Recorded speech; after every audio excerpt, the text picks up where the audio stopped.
Hi സുഹൃത്തെ, താങ്കൾ എന്തെങ്കിലും ഒരു കാര്യം അറിയുവാൻ ആഗ്രഹിക്കുന്നുണ്ടെങ്കിൽ നമുക്ക് ഇന്ന് ആ കാര്യം നോക്കാവുന്നതാണ്. ഓക്കെ, ഞാനിവിടെ 3 ഫയൽസ് എടുത്ത് വെക്കും. താങ്കൾക്ക് അതൊന്ന് സെലക്ട് ചെയ്യാം. അത് താങ്കളുടെ ചോദ്യത്തിൻ്റെ കറക്റ്റ് ആൻസർ നൽകുന്നതാണ്.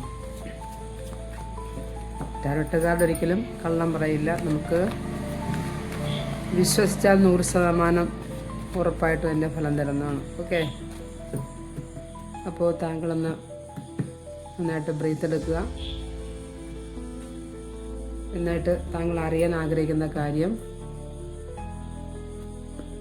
മനസ്സിൽ കൊണ്ടുവരിക. അതിൻ്റെ ആൻസർ എന്താണെന്ന് നമുക്ക് നോക്കാം. ഒന്നാമത്തെ ഫയൽ എടുത്തു വെച്ചു. 2, 3 ഫയൽ എടുത്ത് വെച്ചത്. അതിൻ്റെ റിസൾട്ട് നമുക്ക് ഒന്നാമത്തെ റിസൾട്ട് നോക്കാം. മൂന്നാമത്തെ റിസൾട്ട് കിട്ടാം. രണ്ടാമത്തെ റിസൾട്ട്, മൂന്നാമത്തെ റിസൾട്ട്. ഓക്കെ, 3 ടൈപ്പ് കാർഡ് എടുത്തിട്ടുണ്ട്. ഇന്ന് താങ്കൾ അറിയാൻ ആഗ്രഹിക്കുന്ന കാര്യം കറക്റ്റായിട്ട് ഈ കാര്യം കാർഡ് പറഞ്ഞുതരും. ഒന്നാമത്തെ കാർഡ് എടുത്ത് നമുക്ക് നോക്കാം. ഒന്നാമത്തെ കാർഡ് ഇതാണ്. ഇപ്പോൾ താങ്കൾ മനസ്സിൽ കണ്ട കാര്യം താങ്കൾക്ക് വളരെയധികം ബർഡനായ ഒരു കാര്യമാണ്. അതായത് താങ്കൾ വളരെ കാലമായിട്ട് ചുമന്നു കൊണ്ടു നടക്കുന്ന കാര്യമാണെന്ന്. കാര്യം തീർച്ചയായിട്ടും അത് നിസ്സാരമാണ്, പക്ഷെ താങ്കൾക്ക് വളരെയധികം ബർഡനാണത്. ഇവിടെ കാണുന്ന 9 ഓഫ് വൺസ് ആണ്.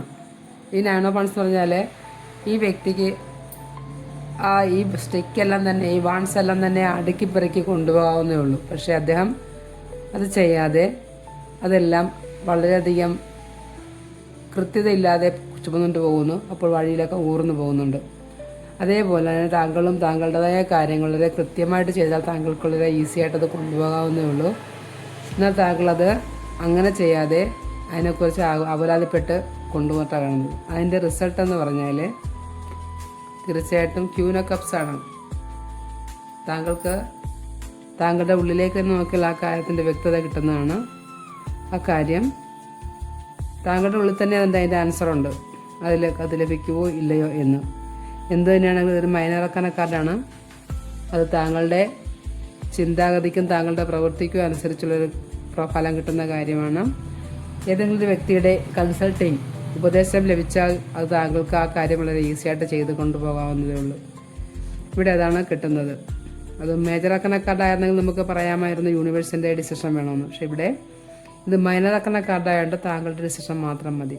ഓക്കെ, താങ്കളത് ഉചിതമായ ഏതെങ്കിലും വ്യക്തിയിൽ നിന്നും അത് എന്ത് ചെയ്യണമെന്ന് ചോദിച്ച് ക്ലിയറായിട്ട് താങ്കൾക്ക് വിശ്വാസമുള്ളൊരു വ്യക്തിയെ കണ്ടാൽ താങ്കൾ ഇപ്പോൾ അഭിമുഖീകരിക്കുന്ന കാര്യങ്ങൾക്ക് വ്യക്തമായൊരു റിസൾട്ട് അല്ലെങ്കിൽ ഒരു സൊല്യൂഷൻ കിട്ടുന്നതാണ്. രണ്ടാമത്തെ കാർഡ് നമുക്ക് നോക്കാം. രണ്ടാമത്തെ കാർഡ് താങ്കൾ ആഗ്രഹിക്കുന്നത് കാര്യം പേജ് ഓഫ് പെൻറ്റക്കിൾസ് ആണ്. അത് സാമ്പത്തികമായിട്ടുള്ളൊരു കാര്യം താങ്കൾ അറിയാൻ ആഗ്രഹിക്കുന്നത്. താങ്കളിപ്പോൾ ഫിനാൻഷ്യലി വളരെയധികം കഷ്ടപ്പാടും വളരെയധികം ദുഃഖത്തിലൂടെ കഴിഞ്ഞുകൊണ്ടിരിക്കുകയാണ്. പുതിയതായിട്ടൊരു സാമ്പത്തികത്തിൻ്റെ ഒരു കാര്യം താങ്കൾ ആഗ്രഹിക്കുന്നുണ്ട്, ചെയ്യാനായിട്ട് പുതിയൊരു തുടക്കം താങ്കൾ ആഗ്രഹിക്കുന്നുണ്ട്. ആണ് ഒരു ബിസിനസ് ആയിരിക്കാം, എന്തെങ്കിലും കുറിച്ച് ആഗ്രഹിക്കുന്നത്. അതിൻ്റെ റിസൾട്ട് എന്താണെന്ന് വെച്ചാൽ തീർച്ചയായിട്ടും താങ്കൾ ആ കാര്യം ഒറ്റയ്ക്ക് തന്നെ പോരാടി വിജയിക്കേണ്ട കാര്യമാണ്. ഓക്കെ, പേജ് ഓഫ് സോഡാണ്, പേജ് ഓഫ് പെൻറ്റക്കിൾസ് ആണ്, രണ്ടും പേജാണ്. അപ്പോൾ ഫിനാൻഷ്യലി ഒരു കാര്യമാണ് താങ്കൾ അറിയാൻ ആഗ്രഹിച്ചതെങ്കിൽ തീർച്ചയായിട്ടും അത് താങ്കൾ തുടങ്ങുക. അത് ഒറ്റയ്ക്ക് തന്നെ പൊരുതി വിജയിക്കേണ്ടതാണ്. ആരും സഹായിക്കാനില്ല. താങ്കളുടെ റെസ്പോൺസാണ് താങ്കളുടെ ഇപ്പോഴത്തെ ഈ സാമ്പത്തിക പ്രശ്നം. അത് ആരെങ്കിലും സഹായിക്കുമെന്നോ ആരുടെ ഹെൽപ്പ് കിട്ടുമെന്നോ അല്ലെങ്കിൽ അതിനുവേണ്ടി താങ്കൾ ആരെയും പ്രതീക്ഷിക്കേണ്ട. താങ്കൾ തന്നെ ഇറങ്ങി താങ്കളുടെ സ്വന്തം ഉത്തരവാദിത്തത്തിൽ ഇറങ്ങി തിരിച്ചാൽ ആ കാര്യം തീർച്ചയായിട്ടും താങ്കൾക്ക് നേടിയെടുക്കാവുന്നേ ഉള്ളൂ. താങ്കളുടെ റിസ്ക് തന്നെയാണ്. അത് ഒരു മൈനർ ആർക്കാന കാർഡായതുകൊണ്ട്, രണ്ടും മൈനർ കാർഡായതുകൊണ്ട് താങ്കളുടെ കയ്യിൽ ഒതുങ്ങുന്ന കാര്യമാണ്. ഓക്കെ, ഇനി മൂന്നാമത്തെ കാർഡാണ് താങ്കൾ തിരഞ്ഞെടുത്തെങ്കിൽ അതും ഫിനാൻഷ്യലി ഉള്ള കാര്യമാണ്. സാമ്പത്തികമായിട്ടുള്ള കാര്യം തന്നെയാണ്. താങ്കൾക്ക് സാമ്പത്തിക ആരിൽ നിന്ന് കിട്ടാനുണ്ടെങ്കിൽ അതായിരിക്കാം. അതല്ല എങ്കിൽ താങ്കൾ ലോൺ എടുക്കാനോ അങ്ങനെയൊക്കെ ആഗ്രഹിക്കുന്നുണ്ടാകാം. അപ്പോൾ അങ്ങനെ ഒരു കാര്യമാണ് താങ്കളിപ്പോൾ ചിന്തിക്കുന്നത്. അതായത് താങ്കൾ ആർക്കും കൊടുക്കാനുള്ള കാര്യത്തെക്കുറിച്ചായിരിക്കാം. എന്തായാലും 6 ഓഫ് പെൻറ്റക്കിൾസ് ആണ്. ഒന്നുകിൽ താങ്കൾ കൊടുത്ത കടം പൈസ തിരിച്ച് കിട്ടാനുള്ള വ്യക്തി അത് അവസ്ഥയോ ലോൺ എടുക്കുന്ന ചിന്തയാണ്. അല്ലെങ്കിൽ രണ്ടാമത്തെ കാര്യം എന്ന് വെച്ചാൽ താങ്കൾക്ക് കിട്ടാനുള്ള പണത്തെക്കുറിച്ചാണ് താങ്കൾ ചിന്തിക്കുന്നത്. ഏതെങ്കിലും വ്യക്തിയിൽ നിന്ന് താങ്കൾ പണം കൊടുത്താൽ കിട്ടാനുണ്ടോ എന്നാണ്. അതിനെക്കുറിച്ച് ചോദിച്ചാൽ തീർച്ചയായിട്ടും താങ്കൾക്ക് അത് പൈസ കിട്ടുന്നതാണ്. അതിനായിട്ട് താങ്കൾ കുറച്ചുകൂടി കഷ്ടപ്പെടേണ്ടതുണ്ട്. താങ്കൾ ഇപ്പോൾ ചെയ്യുന്ന പ്രവൃത്തി തന്നെ, ഇപ്പോൾ എന്താണ് താങ്കൾ ചെയ്തുകൊണ്ടിരിക്കുന്നത് അത് തന്നെ താങ്കൾ ഒറ്റയ്ക്കേ ഉള്ളൂ. താങ്കൾക്ക് ഇതും ഇവിടെയും താങ്കൾ ഒറ്റയ്ക്കാണ് താങ്കൾ പ്രതികരിച്ച് പോകേണ്ടത്. കുറച്ച് അല്പം കൂടി ശ്രമിച്ചാൽ തീർച്ചയായിട്ടും ആ പൈസ താങ്കളിലേക്ക്, താങ്കൾ ആഗ്രഹിക്കുന്ന സാമ്പത്തികം താങ്കളിലേക്ക് വന്ന് ചേരുന്നതാണ് എന്നാണ് പറയുന്നത്. അത് കൊടുക്കാനാണെങ്കിലും കിട്ടാനാണെങ്കിലും തീർച്ചയായിട്ടും അത് നടക്കുന്നതാണ്. പക്ഷേ ഒരല്പം കൂടി താമസമുണ്ട് എന്ന് മാത്രം. കുറച്ച് അല്പം കൂടി കഷ്ടപ്പാട്, അല്പം കൂടി പ്രയാസമുണ്ട്. തീർച്ചയായിട്ടും താങ്കൾക്കത് നേടിയെടുക്കാവുന്നതോ അല്ലെങ്കിൽ കൊടുക്കാവുന്നതാണ്. താങ്കൾക്ക് കൊടുക്കാനുള്ളതാണെങ്കിൽ കൊടുക്കാൻ സാധിക്കും, കിട്ടാനുള്ളതാണെങ്കിൽ കിട്ടും. അപ്പോൾ എന്ത് തന്നെയാണെങ്കിലും ഇതാണ് പറയുന്നത്. ഓക്കെ, ഇനി താങ്കൾക്ക് എന്തെങ്കിലും കാര്യം അറിയാൻ ആഗ്രഹമുണ്ടെങ്കിൽ, എന്തെങ്കിലും പേഴ്സണലായ കാര്യങ്ങൾ അറിയാൻ ആഗ്രഹമുണ്ടെങ്കിൽ എൻ്റെ നമ്പറിൽ കോൺടാക്റ്റ് ചെയ്യാവുന്നതാണ്. അതിപ്പോൾ തീർച്ചയായിട്ടും ടാരോട്ട് കാർഡിലൂടെ ആണെങ്കിലോ അല്ലെങ്കിൽ മറ്റ് എന്തെങ്കിലും റെമഡി ആണെങ്കിലോ അതല്ല പെൻഡുലം ആണെങ്കിലോ ന്യൂമറോളജി ആണെങ്കിലോ എന്ത് തന്നെയാണെങ്കിലും നമുക്കതിനുള്ള പരിഹാരം കിട്ടുന്നതാണ്, പറഞ്ഞിരുന്നതാണ്. അപ്പോൾ താങ്കൾക്ക് എന്തെങ്കിലും ആവശ്യം അറിയാൻ ആഗ്രഹം ഉണ്ടെങ്കിൽ താങ്കൾ എൻ്റെ നമ്പറിൽ കോൺടാക്റ്റ് ചെയ്യുക. തീർച്ചയായിട്ടും താങ്കൾക്ക് അത് കിട്ടുന്നതാണ്.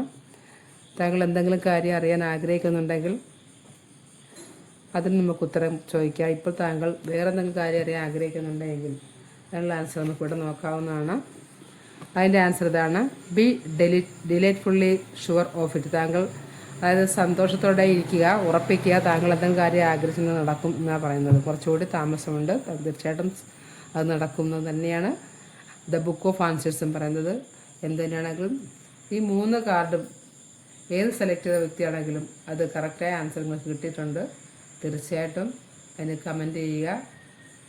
നിങ്ങൾക്കത് റിസനറ്റ് ആയെങ്കിൽ തീർച്ചയായിട്ടും കമൻറ്റ് ചെയ്യുക. Thank you for watching video.